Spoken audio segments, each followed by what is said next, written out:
여러분 안녕하십니까? 이충건 방송의 이충건입니다. 오늘은 그리스의 정부 실패 사례와 교훈에 대해서 말씀을 드리겠습니다. 베네수엘라의 정부 실패에 이어서 두 번째로 정부 실패 사례에 대해서 말씀을 드립니다. 방송에 앞서 아직 이충건 방송의 구독자가 아닌 분은 동영상 아래 붉은색으로 표시된 구독 버튼을 눌러주시기 바랍니다. 더 좋은 방송으로 보답하겠습니다. 경제학에서 정부 실패라고 하는 것은 국가가 경제정책을 실시하여 실패한 경우를 이야기합니다. 지난 66회차에서 말씀드린 베네수엘라의 정부 실패에 이어서 두 번째 시간입니다. 향후에도 가끔씩 문제가 있는 주요국의 경제 실패 사례에 대해서 말씀을 드리겠습니다. 저는 주로 경제적 측면에서 말씀을 드리겠습니다. 그리스는 남유럽 발칸반도 남쪽 끝에 있는 국가입니다. 인구는 1115만 명 정도이고 면적은 우리나라의 1.3배 정도 됩니다. 제2차 세계대전 이후부터 1973년 그리스 군사 정권이 무너지기 전까지는 연평균 7%의 고속 성장을 이루어 그리스의 경제 기적이라 불릴 만큼 높은 성장세를 보였습니다. 그 뒤 성장세는 꺾였으나 경제 성장률은 남유럽에서 높은 편에 속했습니다. 그리스는 1981년 1월 1일 유럽연합에 10번째로 가입을 했고 그때부터 경제가 발전했습니다. 유럽연합의 기금과 늘어나는 관광 수입, 해운업과 성장하는 서비스 산업 덕분에 기업과 인프라에 광범위한 투자가 이루어져 그리스의 생활 수준은 높아졌습니다. 2001년 1월 유로화가 도입되었고 2004년 아테네 올림픽도 성공적으로 치렀습니다. 그러나 2009년 글로벌 금융위기 이후 큰 위기를 맞이했습니다.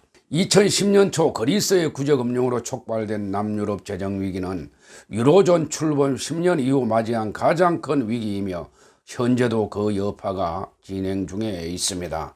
경제 위기를 겪은 남유럽 국가 중에서 그리스의 경우는 그 위기의 정도 및 파급력에 있어서 매우 큰 편이었습니다. 그리스 정부는 유로존 회원국으로 처음으로 2010년 4월 IMF와 EU의 구제금융을 신청했고 이후 5년간 그리스에는 약정액 기준 총 2,400억 유로의 구조금융 지원이 이루어졌습니다. 채무 조정으로 인한 탕감액까지 포함할 경우 그리스에 대한 지원은 3천억 유로를 넘어섰습니다. 이는 그리스 GDP의 100%를 상회하는 규모로 단일 국가에 대해서는 역대 최대 수준의 지원입니다. 구제금융에 대한 조건으로 그리스 정부는 고강도의 긴축과 구조조정을 단행했습니다. 이 과정에서 그리스 경제는 극심한 경기 침체에 시달리면서 2008년 이후 8년 연속 마이너스의 성장을 기록했으며 사상 최고의 고실업 속에서 회복의 기미를 보이지 못하고 있습니다. 특히 경제 위기는 정치 사회적 위기로 비화되어 구제금융 이후 4차례 정부가 교체되는 등 불안이 계속되고 있습니다. 그리스는 구제금융 이후 강도 높은 긴축과 구조조정을 추진해 왔으나 경기 침체와 고실업 속에서 결국 긴축 반대 정당이 집권하게 되었습니다. 그리스는 2010년 5월 이후 2차례의 구제금융과 1차례의 채무 조정을 받은 바 있으나 극심한 경기 침체로 인해서 구조개혁에 대한 저항감이 최고도에 달한 상황입니다. 극심한 경기 침체는 정치 불안으로 이어져서 구제금융을 수용한 집권당에 대한 지지도가 점차 하락했으며 2015년 1월 총선에서는 구제금융 및 긴축에 반대하는 극진 좌파 연합인 시리자가 집권에 성공했습니다. 시리자는 구제금융 이전에는 득표율이 5%도 못 미치는 소수 정당이었으나 2012년을 전후하여 지지율이 급상승했으며 2014년 이후 지지율 1위를 유지했습니다. 2015년 총선에서 급진 좌파 연합이 구제금융 재협상을 공약으로 내세워 집권당이 되었습니다. 6월 27일 알렉시스 치프라스 총리는 국제채권단이 제안한 협상안을 국민투표에 회부했습니다. 2015년 7월 5일 채권단의 긴축 조치 제안에 대한 찬반을 묻는 국민투표를 실시한 결과 61.3%가 채권단의 제안에 대해서 반대 투표를 했습니다. 그러나 투표 결과에도 불구하고 치프라스 총리는 유럽 안정화기구 즉 ESM에 제3차 구제금융을 요청했습니다. 2015년 7월 13일 유로존 정상회의는 마라톤 회의 끝에 그리스에 대한 2015년에서 2018년간 860억 유로 규모의 3차 구제금융을 지원키로 합의했습니다. 채권단은 그리스가 조세와 연금, 은행, 상품시장 개혁, 민영화 조치를 시행하는 조건으로 3차 구제금융 지원에 합의했고 2017년 7월 26일 30억 유로 규모의 국채 발행에 성공했습니다. 2015년 7월 채권단의 개혁 조치 필요사항은 국가 부채 감소를 위해서 중장기적으로 재정수지 흑자 전환을 위해서 연금 삭감 등 긴축 조치를 취하고 상점 일요일 영업 허용, 영업시간 제한 폐지, 제휴가점 영업 제한 폐지, 화물선 운송업 등 주요 폐쇄 직종의 개방을 요구했으며 전략송신네트워크공사 등 민영화를 추진하고 부실 채권을 정리하며 시중은행들의 지배구조를 강화하라고 했습니다. 2016년 기준 그리스는 EU 국가 중에서 부실 채권 비율이 46%로 1위였고 부실 채권 규모는 996억 유로로 4위였습니다. 또 2017년 4월 7일에 합의된 추가 개혁 조치는 연금 수급액을 2019년까지 최대 18% 삭감하고 2020년에 소득세 면세 기준을 하향 조정하며 GDP 2% 규모의 36억 유로의 예산을 절감하라고 요구했습니다. 2018년에서 2021년간 GDP 3.5% 규모로 기초재정수지 흑자 목표를 설정하고 초과 달성 시 긴축 완화 조치가 가능하다고 했습니다. 2018년 1월부터 노동자들의 단체 협상권을 복원하고 대량 해고 시 노동부 장관의 사전 허가제를 폐지하기로 했습니다. 부채 부담을 이겨내지 못한 그리스는 결국 트로이카 채권단인 IMF와 EU, ECB의 제안을 수용하고 긴축 재정 정책을 추진했습니다. 그리스 경제는 2018년에 되어서야 겨우 구제금융을 탈출할 수 있었습니다. 하지만 여전히 그리스 경제의 기전은 불안정합니다. 아직 구체적으로 확실하게 해결된 것은 아닌 것입니다. 그렇다면 그리스 정부 실패 내지 경제 파탄 이유는 무엇일까요?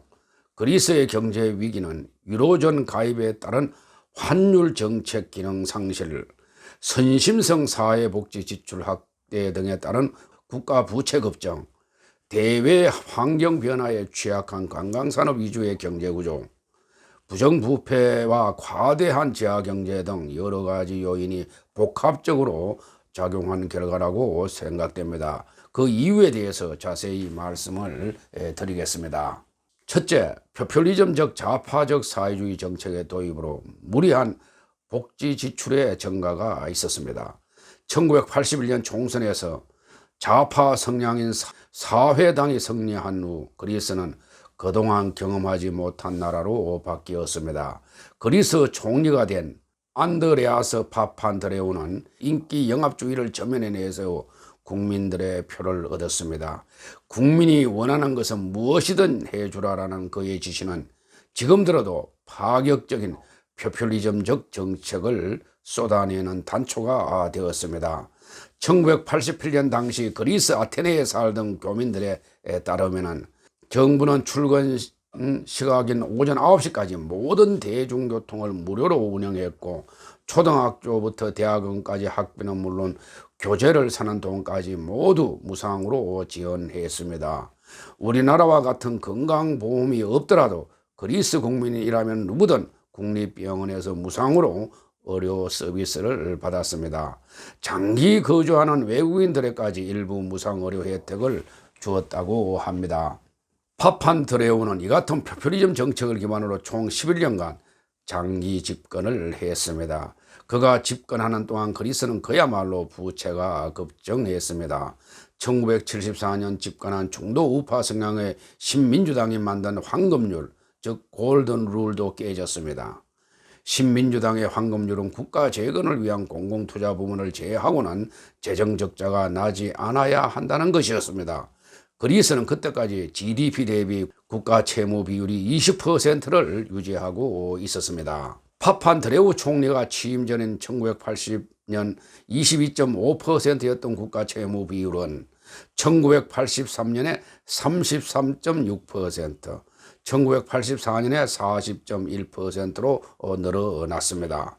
1993년까지 국가 채무 비율은 100.3%까지 증가했습니다.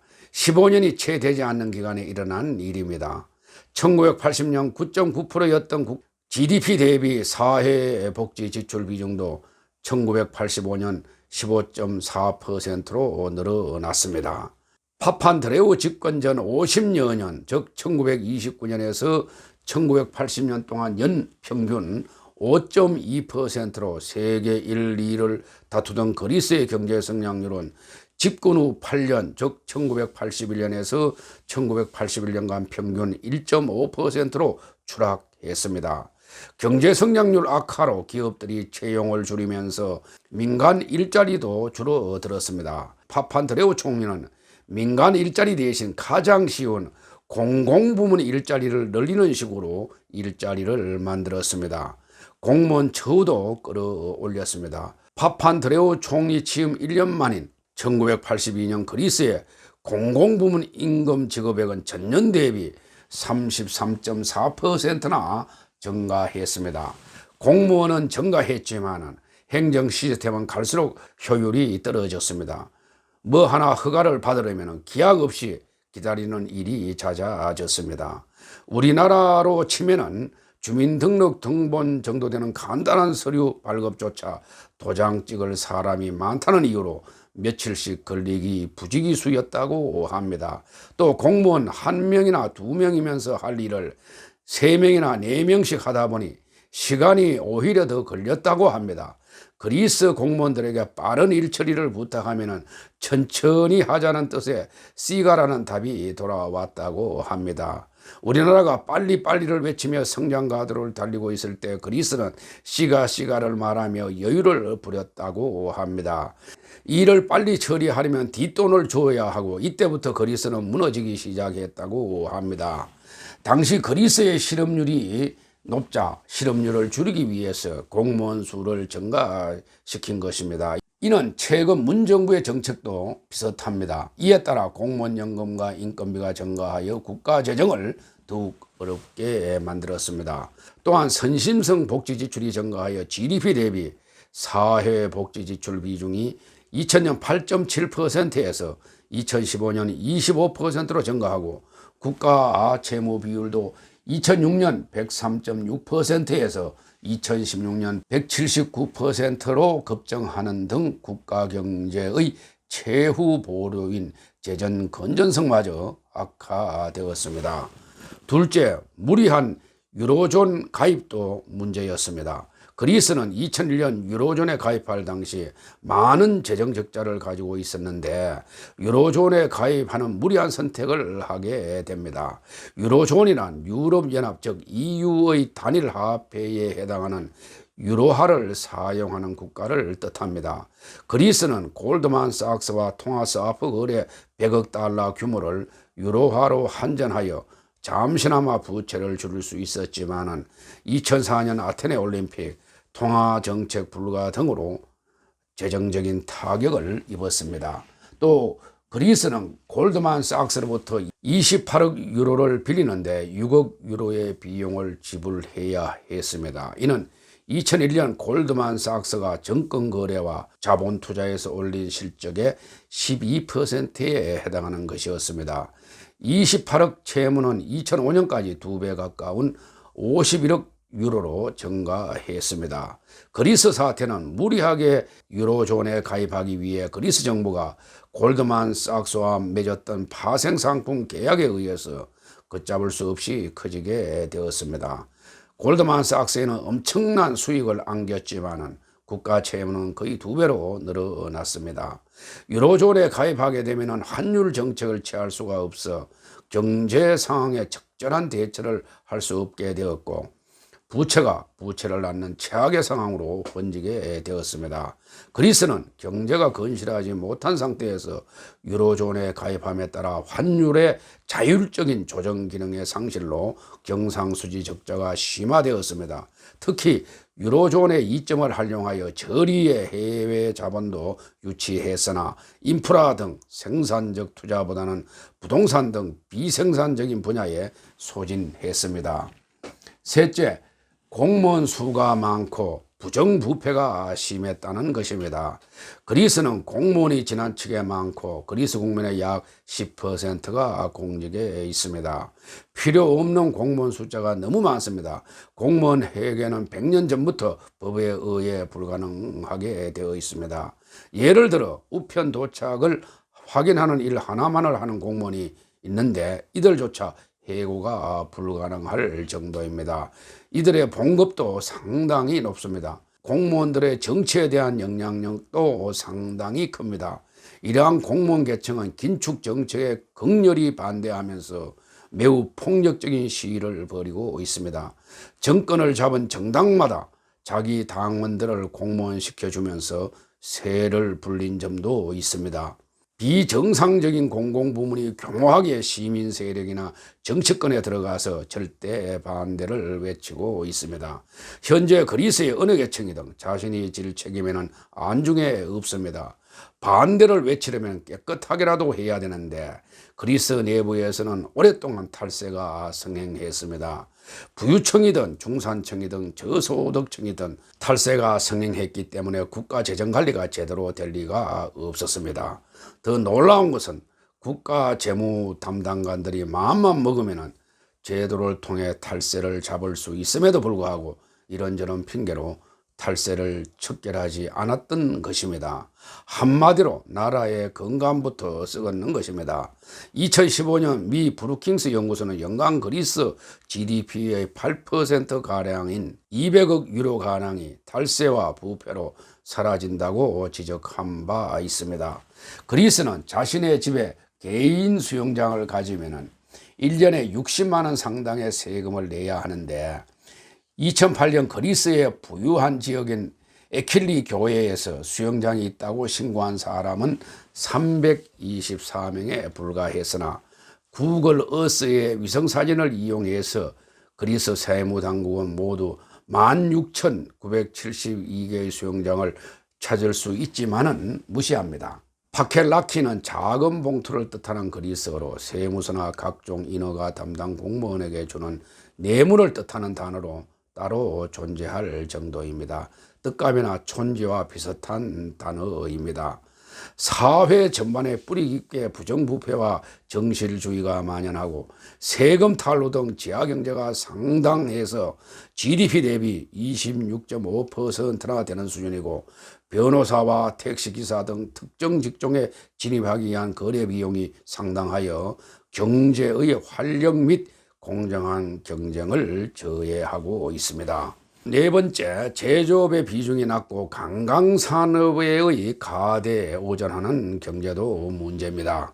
회운업, 농업, 관광업이 주요 산업이었던 그리스는 1990년대까지는 버틸 수가 있었습니다. 나름대로 해운업과 아이졸라 등 1970년대 잘 나가던 가전업체 등도 있었습니다. 그러나 그것은 잠시뿐이었습니다.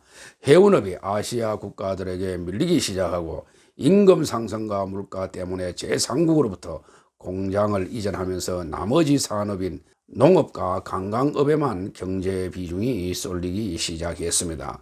관광업은 화폐 가치 상승으로 비용에 거품이 끼자 관광객이 확 줄어들었고 그리스에서 주력으로 생산하는 올리브는 수확만 해서 이탈리아로 수출하여 가공해서 부가가치도 많이 떨어지지 않았습니다. 그 당시 국민 총생산 중 제조업 비중은 10% 수준이고 관광 등 서비스 산업 비중은 85% 이상 차지하고 있어 계절 등 대외 환경에 취약한 경제 구조를 가지고 있었습니다. 다시 말하면 그리스는 해운업과 농업, 관광업, 가전제품 등이 주를 이루었지만은 동아시아의 성장과 동남아시아의 값싼 노동력으로 인해 경쟁력을 잃게 됩니다. 이에 따라 1차 산업과 관광산업에 주로 종사하게 되었고 세계 금융위기와 유로화의 강세로 관광산업이 하락하게 되면서 많은 사람들이 실업자로 전락하였습니다.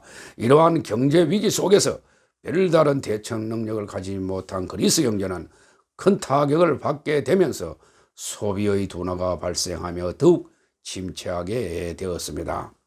그리스는 위에서 정리한 여러 가지 요인이 상호 복합적으로 작용하여 정부 실패 내지 경제 위기를 맞이했습니다. 상述한 바와 같이 가장 큰 요인은 인기 영합의 포퓰리즘적인 사회주의 정책을 도입하면서부터 문제가 발생했습니다. 자기의 정권 연장을 위해서 미래 세대는 생각지 않고 현재 자기의 이익과 정권 연장에만 몰두한 결과입니다. 그래서 우리는 포퓰리즘적인 정책을 배격해야 합니다.